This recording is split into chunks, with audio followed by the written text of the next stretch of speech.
Good morning all. ഞാൻ Ramakrishnan TB, SEBI registered research അനലിസ്റ്റാണ്. ഈ ഓഡിയോ കേട്ടതിന് ശേഷം ഡിസ്ക്ലെയിമർ കൂടി വായിച്ച് നോക്കണമെന്ന് താല്പര്യപ്പെടുന്നു. ഇന്ന് നമ്മൾ എക്സ്പെക്റ്റ് ചെയ്യുന്ന ഒരു മ്യൂട്ടഡ് ഓപ്പണിംഗ് ആണ്. ഏഷ്യൻ മാർക്കറ്റ് സിറ്റുവേഷൻ നോക്കുകയാണെങ്കിൽ ചൈനീസ് മാർക്കറ്റുകൾ വീണ്ടും പുതിയ മൾട്ടി ഇയർ ഹൈയിലാണെന്ന് മോർണിംഗിൽ ട്രേഡ് ചെയ്യുന്നത്. ഹോങ്കോങ്, കൊറിയ, ജപ്പാനും എല്ലാ മാർക്കറ്റുകളും ഒന്ന് സ്ലൈറ്റ്ലി ബെറ്റർ ആയിട്ടാണ് മോർണിംഗിൽ ട്രേഡ് ചെയ്യുന്നത്. ഇന്നലത്തെ ഏഷ്യൻ മാർക്കറ്റ് സിറ്റുവേഷൻ നോക്കുകയാണെങ്കിൽ ജാപ്പനീസ് മാർക്കറ്റുകൾ ഇന്നലെയും വീക്കായിട്ടാണ് ക്ലോസ് ചെയ്തിരുന്നത്. അതേസമയം ചൈനീസ് മാർക്കറ്റുകൾ ഇന്നലെ മൾട്ടി ഇയർ ഹൈയിൽ തന്നെയാണ് ക്ലോസ് ചെയ്തിരിക്കുന്നത്. ചൈനയിലെ ഫണ്ടമെൻ്റലി ബ്രോഡ് ബേസ്ഡ് റാലിയാണ് ചൈനയിൽ നടക്കുന്നത്. ഇത് കണ്ടിന്യൂ ചെയ്യുമെന്നുള്ള എക്സ്പെക്റ്റേഷനാണ് പൊതുവെ എല്ലാവർക്കും ഉള്ളത്. അതോടൊപ്പം തന്നെ ചൈനീസ് മെയ്ഡ് ചിപ്പ് സെയിൽസും കൂടിക്കൊണ്ടിരിക്കുകയാണെന്നുള്ള റിപ്പോർട്ടുകളുണ്ട്. ചൈനയിൽ ടെക്നോളജി റിലേറ്റഡ് ചിപ്പ് കമ്പനികളെല്ലാം തന്നെ വീണ്ടും റാലി ചെയ്യാണ്. ഒപ്പം നമ്മൾ ഇന്നലത്തെ അമേരിക്കൻ മാർക്കറ്റുകൾ നോക്കുകയാണെങ്കിൽ അമേരിക്കൻ ഇൻഡെക്സുകളെല്ലാം തന്നെ ഇന്നലെ വീക്കായിട്ടാണ് ക്ലോസ് ചെയ്തിരിക്കുന്നത്. ഓൾമോസ്റ്റ് എല്ലാ സ്റ്റോക്കുകളും വീക്കാണ്. NVIDIA അവരുടെ X20AI ചിപ്പ് ചൈനയിലെ ഡാറ്റാ സെൻറ്ററുകൾക്ക് മാത്രമായിട്ട് സ്പെഷ്യലായിട്ട് പ്രൊഡ്യൂസ് ചെയ്തിരുന്ന ചിപ്പാണ്. ട്രംപ് ബാൻ ചെയ്തപ്പോൾ $5.5 ബില്യൺ റൈറ്റ് ഓഫ് ചെയ്തിരുന്നു NVIDIA. അതിനുശേഷം ട്രംപ് ബാൻ വിഡ്രോ ചെയ്തപ്പോൾ ചൈനയിലേക്കുള്ള ചിപ്പ് സെയിൽ ബാൻ വിഡ്രോ ചെയ്തപ്പോൾ NVIDIA എക്സ്പെക്റ്റ് ചെയ്തിരുന്നത് വലിയ രീതിയിലുള്ള സെയിൽസ് ആയിരുന്നു. പക്ഷേ തീരെ സെയിൽസ് ഇല്ല ചൈനയിൽ. ചൈനീസ് കമ്പനികൾ ഇപ്പോൾ വാവേ പോലുള്ള ചിപ്പ് കമ്പനികളുടെ ചിപ്പുകളാണ് യൂസ് ചെയ്യുന്നത്. അതുകൊണ്ട് NVIDIA ഡയറക്റ്റ് ചെയ്തിരിക്കുന്നത് X20 സെയിൽസും അതുപോലെ തന്നെ സപ്ലൈ ഒക്കെ നിർത്തിവെക്കാനാണ്. തീർച്ചയായിട്ടും ട്രംപിൻ്റെ പല അനൗൺസ്മെൻറ്റുകളും നെഗറ്റീവായിട്ട് പല കമ്പനികളെയും ഇമ്പാക്റ്റ് ചെയ്ത് തുടങ്ങിയിരിക്കുകയാണ് അമേരിക്കയിൽ.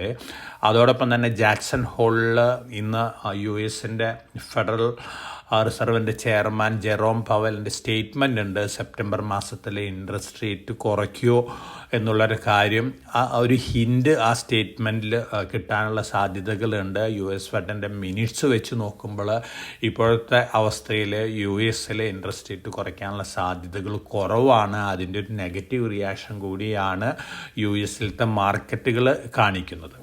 അതോടൊപ്പം തന്നെ നമ്മൾ ഇന്നലെ യൂറോപ്യൻ മാർക്കറ്റുകൾ നോക്കുകയാണെങ്കിൽ യൂറോപ്യൻ മാർക്കറ്റുകൾ മെജോറിറ്റി വീക്കായിട്ടാണ് ക്ലോസ് ചെയ്തിരുന്നത്. നമ്മളെ സംബന്ധിച്ച് നോക്കുകയാണെങ്കിൽ നമ്മൾ ഇന്നലെയും ബെറ്റർ ആയിട്ടാണ് ക്ലോസ് ചെയ്തിരുന്നത്. ഇന്ന് നമ്മൾ എക്സ്പെക്റ്റ് ചെയ്യുന്നത് സ്ലൈറ്റ് വൊളാറ്റിലിറ്റിയും കൂടി നമ്മൾ എക്സ്പെക്റ്റ് ചെയ്യുന്നുണ്ട്. കാരണം ഓഗസ്റ്റ് 27 ട്രംപിൻ്റെ അഡീഷണൽ ടാരിഫ് ഇഫക്റ്റീവ് ആവുന്നത്. അതിനു മുമ്പ് അദ്ദേഹം അത് വിഡ്രോ എന്നുള്ള കാര്യമൊന്നും അറിയില്ല. തീർച്ചയായിട്ടും അഡീഷണൽ 25 താരിഫ് ഇമ്പോസ് ചെയ്യുമ്പോൾ അതിൻ്റേതായ ചെറിയ നെഗറ്റീവ് ഇമ്പാക്റ്റുകളും വൊളാറ്റിലിറ്റിയൊക്കെ മാർക്കറ്റുകൾ കാണിക്കാനുള്ള സാധ്യതകളുണ്ട്.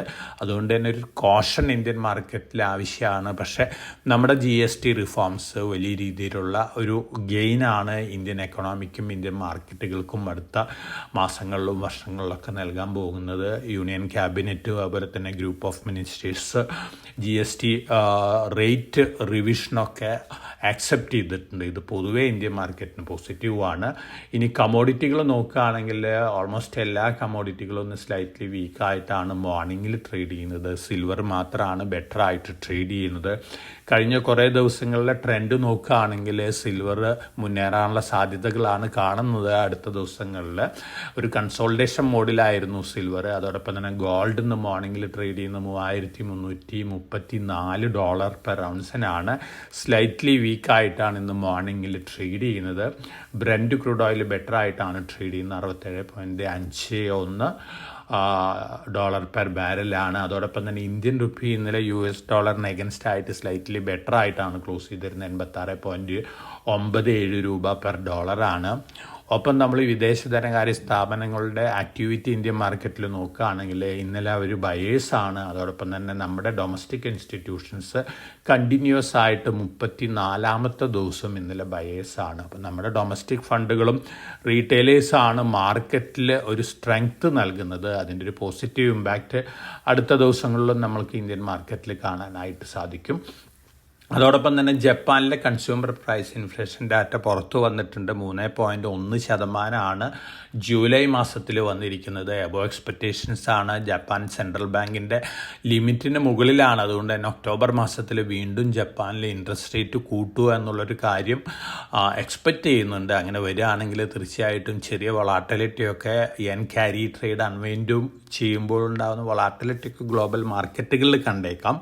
ഇതൊക്കെയാണ് പൊതുവെയുള്ള ഗ്ലോബൽ ന്യൂസ് ഫ്ലോസ്. ഇനി നമ്മളെ സംബന്ധിച്ച് അടുത്ത ആഴ്ചയിൽ നമ്മുടെ ഈ ധനകാര്യ വർഷത്തെ ഒന്നാം പാദ GDP ഡാറ്റ വരികയാണ്. Q1 GDP ഡാറ്റ എക്സ്പെക്റ്റ് ചെയ്യുന്നത് 6.7%-നും 7.1% ഇടയിലാണ്. തീർച്ചയായിട്ടും ഓഗസ്റ്റ് 30-നാണ് ഈ അനൗൺസ്മെൻറ്റ് വരാൻ പോകുന്നത്. ബെറ്റർ ദാൻ എക്സ്പെക്റ്റേഷൻസ് ആണെങ്കിൽ അതും ഇന്ത്യൻ മാർക്കറ്റിനൊരു പോസിറ്റീവ് ഇമ്പാക്റ്റ് തന്നെയാണ് നൽകാൻ പോകുന്നത്. ഇനി നമ്മൾ സ്റ്റോക്ക് സ്പെസിഫിക് ആയിട്ടുള്ള ന്യൂസ് ഫ്ലോസ് നോക്കുകയാണെങ്കിൽ വേദാന്ത സെക്കൻഡ് ഇൻ്ററിൻ ഡിവിഡൻഡ് അനൗൺസ് ചെയ്തിട്ടുണ്ട്. 16 രൂപ പെർ ഷെയർ ആണ്. ഫസ്റ്റ് ഇൻ്ററിൻ ഡിവിഡൻഡ് 7 രൂപയായിരുന്നു. അപ്പോൾ ടോട്ടൽ 23 രൂപയായി ഈ വർഷം. കഴിഞ്ഞ വർഷം ടോട്ടൽ അവർ കൊടുത്ത ഡിവിഡൻഡ് ഇൻ്ററിൻ ഡിവിഡൻഡുകൾ അടക്കം 43.5% കഴിഞ്ഞ വർഷം ഇൻ്ററിൻ ഡിവിഡൻഡ് അവർ കൊടുത്തിട്ടുള്ളത്. അതായത് നെറ്റ് പ്രോഫിറ്റിൻ്റെ 43.5%. വളരെ പോസിറ്റീവായിട്ടുള്ള ന്യൂസാണ് ഇൻവെസ്റ്റേഴ്സിനെ സംബന്ധിച്ച്. അതോടൊപ്പം തന്നെ വേദാന്ത ഗവൺമെൻറ്റിന് ഗ്യാരണ്ടി കൊടുക്കാമെന്ന് പറഞ്ഞിട്ടുണ്ട്. ഗവൺമെൻറ് NCLT-യിൽ ചില സംശയങ്ങളൊക്കെ പ്രകടിപ്പിച്ചിരുന്നു. അതിൻ്റെ ഗ്യാരണ്ടി, ഫൈനാൻഷ്യൽ ഗ്യാരണ്ടി കൊടുക്കാമെന്നുള്ളൊരു സ്റ്റേറ്റ്മെൻറ്റും കൂടി വന്നിട്ടുണ്ട്. വേദാന്തനെ സംബന്ധിച്ച് പോസിറ്റീവായിട്ടുള്ള ന്യൂസാണ്. ഹിൻഡാൽകോ $10 ബില്യൺ എക്സ്പാൻഷനാണ് 2030 ആകുമ്പോഴേക്കും പ്ലാൻ ചെയ്യുന്നത്. US-ലും ഇന്ത്യയിലൊക്കെ ആയിട്ട് കോപ്പർ അലുമിനിയം സ്മെൽറ്റർ പ്ലാന്റുകൾ, അതുപോലെ തന്നെ സ്പെഷ്യൽ അലുമിന പ്ലാന്റുകൾ, ഇത്തരത്തിലുള്ള എക്സ്പാൻഷൻ പ്ലാനുകളാണ് ഹിൻഡാൽകോനെ സംബന്ധിച്ച് ലോങ് റണ്ണിൽ പോസിറ്റീവാണ്. ടിറ്റഗ്ര റെയിൽവേ സിസ്റ്റം, അവർക്ക് ഓൾറെഡി ഒരു ഷിപ്പ് ബിൽഡിംഗ് ഫെസിലിറ്റി ഉണ്ടായിരുന്നു. പക്ഷേ ഷിപ്പ് ബിൽഡിംഗ് അവർ ഇമ്പ്രൂവ് ചെയ്യാനുള്ള തയ്യാറെടുപ്പിലായിരുന്നു. അതിൻ്റെ ഭാഗമായിട്ട് 2 സ്മോൾ ഷിപ്പുകളുടെ ഓർഡർ കിട്ടിയിട്ടുണ്ട് GRSൽ നിന്ന്. 467.25 കോടി രൂപയുടെ ഓർഡറാണ്. ടിറ്റഗ്ര റെയിൽവേസിനെ സംബന്ധിച്ച് പോസിറ്റീവായിട്ടുള്ള ന്യൂസാണ് ലോങ് റണ്ണിൽ. വിപ്രോ ഹർമാൻ സാംസങ്ങിൻ്റെ ഒരു കമ്പനിയാണ്, ഡിജിറ്റൽ റിലേറ്റഡ് കമ്പനിയാണ്. ഈ കമ്പനീനെ അക്വയർ ചെയ്തിട്ടുണ്ട്. ലോങ് റണ്ണിൽ പോസിറ്റീവാണ്.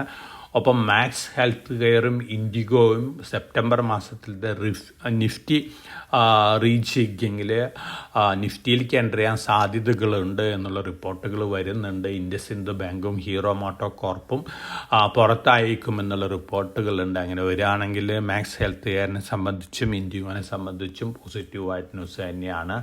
ഗോൾഡിയാം ഇൻ്റർനാഷണലിലെ അടുത്ത 2 വർഷത്തിനുള്ളിൽ 70 മുതൽ 90 ഒറിജം സ്റ്റോറുകൾ, ഡയമണ്ട് സ്റ്റോറുകൾ തുറക്കുകയാണ്. ഗോൾഡിയാം റീസെൻ്റായിട്ട് QIPയിൽ കൂടെ ഫണ്ട് റേസ് ചെയ്തിരുന്നു. പോസിറ്റീവ് ന്യൂസാണ് ഗോൾഡിയാം ഇൻ്റർനാഷണലിനെ സംബന്ധിച്ച്. IDBI ബാങ്ക് ഡ്യൂ ഡെലിജൻസ് ആരംഭിച്ചിട്ടുണ്ട്. എലിജിബിൾ ബിഡേഴ്സ് സെപ്റ്റംബറിൽ എൻഡ് ചെയ്യുന്നതാണ് പറയുന്നത്. ഡിസ്ഇൻവെസ്റ്റ്മെൻറ്റ് 2026 മാർച്ചിന് മുമ്പ് കഴിയുമെന്നാണ് സ്റ്റേറ്റ്മെൻറ്റുകൾ വന്നിരിക്കുന്നത്. PTC ഇൻഡസ്ട്രീസ് 110 കോടി രൂപ ഓർഡർ ബാഗ് ചെയ്തിട്ടുണ്ട്. ബ്രഹ്മോസ് എയറോസ്പേസ് ലിമിറ്റഡിൽ നിന്നാണ്.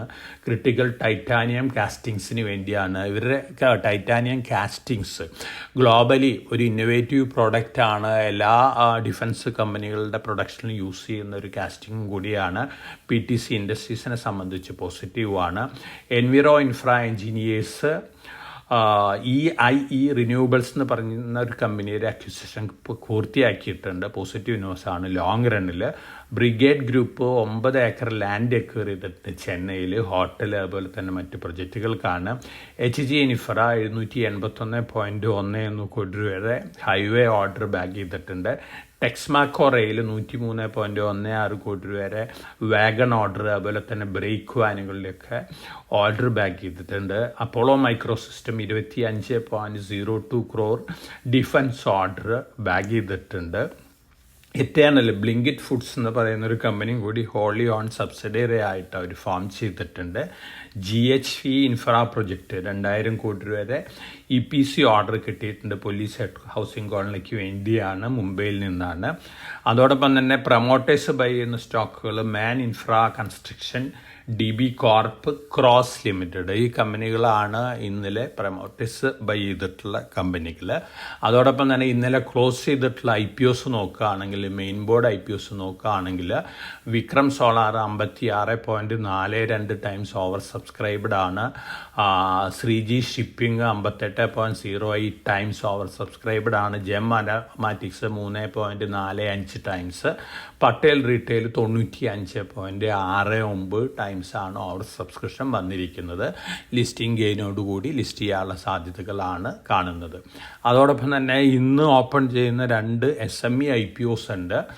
അനോന്തിത ഹെൽത്ത് കെയർ ആണ് ഒരു IPO. ഇത് ക്വാണ്ടം മാനുഫാക്ചറിങ്, അതുപോലെ തന്നെ ഗ്ലൗസ്, മാസ്കുകളൊക്കെ ഉണ്ടാക്കുന്ന ഒരു കമ്പനിയാണ്. ചെറിയ ഒരു കമ്പനിയാണ്, യങ് കമ്പനിയും കൂടിയാണ്. NSE SMEയിലാണ് ഈ കമ്പനി ലിസ്റ്റ് ചെയ്യാൻ പോകുന്നത്. IPO NSE SMEയിലാണ്. 1000 മാർക്കറ്റിലോട്ട്. റീറ്റെയിലേഴ്സ് 2 ലോട്ട് വാങ്ങണം. 145 രൂപയാണ് അപ്പർ പ്രൈസ് ബാൻഡ് വരുന്നത്. ശരിയ ലോസ് ഫോളോ ചെയ്യുന്ന ഇൻവെസ്റ്റേഴ്സ് ഈ IPOയിൽ അപ്ലൈ ചെയ്യേണ്ട. ക്വാണ്ടം മാനുഫാക്ചറിങ് ആണ് മേജറായിട്ടുള്ള ആക്ടിവിറ്റി. അതോടൊപ്പം തന്നെ മറ്റൊരു IPO ക്ലാസിക് ഇലക്ട്രോൾസ് ആണ്. NSE SMEയിൽ തന്നെയാണ്. 1600 മാർക്കറ്റിലോട്ട്. 2 ലോട്ട് അപ്ലൈ ചെയ്യണം. 87 രൂപയാണ് അപ്പർ പ്രൈസ് ബാൻഡ് വരുന്നത്.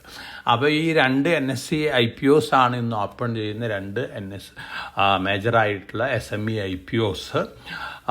IPO മാർക്കറ്റിൽ നല്ല ആക്ടിവിറ്റിയാണ്, നല്ല രീതിയിലുള്ള ഇൻഫ്ലോസ് ആണ് വരുന്നത്. തീർച്ചയായിട്ടും നമ്മുടെ മാർക്കറ്റിനെ സംബന്ധിച്ച് പോസിറ്റീവ് ഇൻഫ്ലോസ് തന്നെയാണ് വന്നുകൊണ്ടിരിക്കുന്നത്.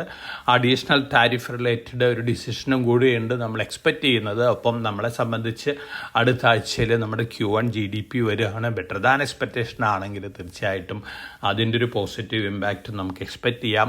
പൊതുവേ നമ്മൾ എക്സ്പെക്റ്റ് ചെയ്യുന്നത് അടുത്ത ആഴ്ചയിൽ ബെറ്റർ സെൻറ്റിമെൻറ്റ് തന്നെയാണ്. അതോടൊപ്പം തന്നെ സെബിയുടെ ഭാഗത്തു നിന്ന് കൺസൾട്ടേഷൻ പേപ്പർ വരുന്നുണ്ട്. ഒരുപക്ഷെ വീക്കിലി കോൺട്രാക്റ്റുകൾ ഒക്കെ നിർത്തിയേക്കുമെന്ന തരത്തിലുള്ള പല ന്യൂസുകളും മാർക്കറ്റിലുണ്ട്. അതോടൊപ്പം തന്നെ long dated, long duration equity ഫ്യൂച്ചേഴ്സാണ്, ഇക്വിറ്റി ഡെറിവേറ്റീവ്സുകളാണ് സെബി പ്രപ്പോസ് ചെയ്യുന്നുള്ള റിപ്പോർട്ടുകളുണ്ട്. തീർച്ചയായിട്ടും ഡെറിവേറ്റീവ് മാർക്കറ്റിൽ റീറ്റെയിൽ ഇൻവെസ്റ്റേഴ്സിൻ്റെ ലോസ് കുറയ്ക്കാൻ വേണ്ടിയുള്ള പല ആക്ടിവിറ്റീസും സെബി എടുക്കാൻ പോകുന്നതിന് അതിൻ്റെ ഭാഗമായിട്ടാണ് മാർക്കറ്റിനെ ഇത് സ്ട്രെങ്തൻ ചെയ്യും എന്നുള്ള കാര്യം തീർച്ചയാണ്. അപ്പോൾ ഓവറോൾ നമ്മുടെ മാർക്കറ്റിനെ സംബന്ധിച്ച് പോസിറ്റീവായിട്ടുള്ള എക്സ്പെക്റ്റേഷൻ തന്നെയാണ്. അപ്പോൾ വളരെ കോഷ്യസ് ആയിട്ട് മാർക്കറ്റിൽ മൂവ് ചെയ്യുക. വൊളാറ്റിലിറ്റി ഒക്കെ ഉണ്ടായേക്കാം, എന്നിരുന്നാലും നമ്മളെ സംബന്ധിച്ച് നല്ല ഡേയ്സ് ആണ് ഹെഡ്. അപ്പോൾ എല്ലാവർക്കും നല്ല ട്രേഡിൻ്റെ ആശംസിച്ചുകൊണ്ട് ഞാൻ ഇന്നത്തെ പ്രീ മാർക്കറ്റ് കമൻറ്ററിയോട് അവസാനിപ്പിക്കുകയാണ്. Thank you.